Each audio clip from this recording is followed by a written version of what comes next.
Today at Blade Ops, we are taking a look at the Spyderco SpyOpera. This model was designed by an Italian knife maker that goes by the name of Max.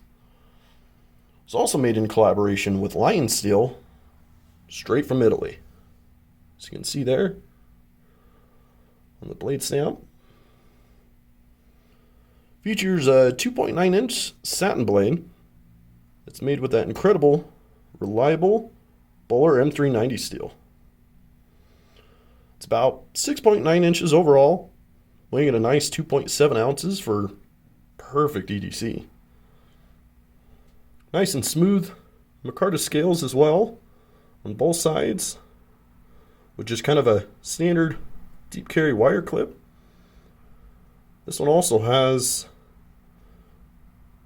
some titanium liners with a stainless steel lockback and backspacer.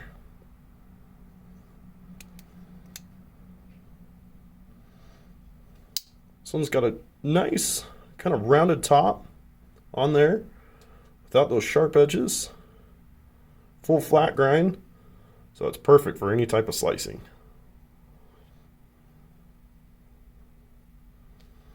Make sure you get yours today at Blade Ops.